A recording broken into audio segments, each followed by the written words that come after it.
Centre civil lines में admit थे। आज हम उनका समाचार लेने के लिए, उनकी कुशलक्षेम पूछने के लिए आए थे। हमने जानने की कोशिश की कि उनको कैसे चोटें आई कि और उनको क्या क्या चोटें आई। तो जो हालात बयां हो रहे हैं बहुत सीरियस हैं। जिस सिपाही से मैं मिल के आया हूँ वार्ड नंबर 4 में, उनके लेफ़्ट पैर में फ्रैक्चर हुआ है। उन्होंने जो कहानी बताई है आप सुनेंगे तो आपको दर्द होगा। जिस तरह से घेर के उनको सो कॉल्ड किसानों ने, क्रिमिनल्स ने उनको एक कॉर्नर कर दिया और बाद में उनको मजबूरी में, जैसा आपको ध्यान होगा बड़ी बिल्डिंग में जब आग लगती है लोग आग से बचने के लिए छलांग लगा देते हैं, तो इस तरह की पोजीशन क्रिएट कर दी गई। कुछ को धक्का दिया गया, कुछ अपनी जान बचाने के लिए कूद गए।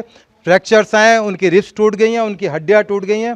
300 जवान हमारे विभिन्न अस्पतालों में पड़े हुए हैं। हमारी कोशिश है जल्दी वो ठीक हो जाएं, अपनी ड्यूटी पर आएँ, अपने परिवार के साथ दोबारा उनका रियूनियन हो और हमारी फोर्स का हिस्सा है, रहेंगे।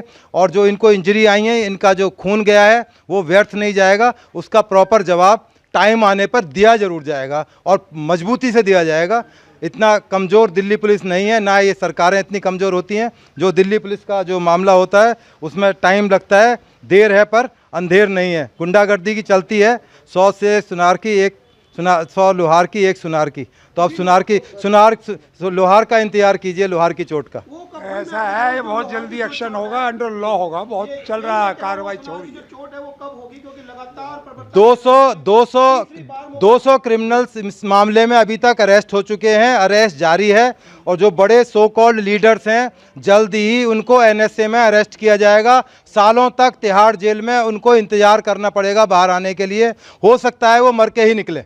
धन्यवाद। जितने भी मुकदमे दर्ज हुए हैं उस तमाम के लिए जिम्मेदार हैं, क्योंकि धारा 120 भी कहती है क्रिमिनल कॉन्स्पिरेसी, षड्यंत्र, भड़काना। तो जितनी भी धाराएं हैं उनकी तरफ अट्रैक्ट होती हैं। उनको बचाने वाला अब कोई नहीं है। उनको यहाँ से उठ के चोरों की तरह भागना पड़ेगा या तिहाड़ जेल में लंबे टाइम तक उनको इंतजार करना पड़ेगा।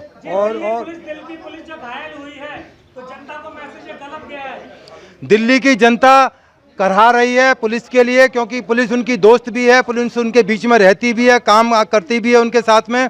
जो दिल की पुलिस है वाकई में दिल की पुलिस है। आप देखिए कितने पेशेंस का और धैर्य का पुलिस ने इस्तेमाल किया। यदि ना किया जाता तो ये जलियांवाला बाग से भी बड़ी ट्रेजेडी होती। आपने जो बात की अंदर सिपाहियों से, उन्होंने क्या कहा आपसे? उनकी हालत कैसी है? उनकी हालत सीरियस है, चूँकि पैर में फ्रैक्चर है। कितना टाइम लगेगा, कितनी देर लगेगी, कितना ट्रीटमेंट है, उनके परिवार के दिल और दर्द को समझने की ज़रूरत है। मेरी तमाम मीडिया से रिक्वेस्ट है, उनके परिवार को सांत्वना दें, समझाएं और इन लोगों का साथ दें, जिससे कि इस तरह की दोबारा दिल्ली के इतिहास में ऐसी दुर्भाग्यपूर्ण घटना ना हो सके।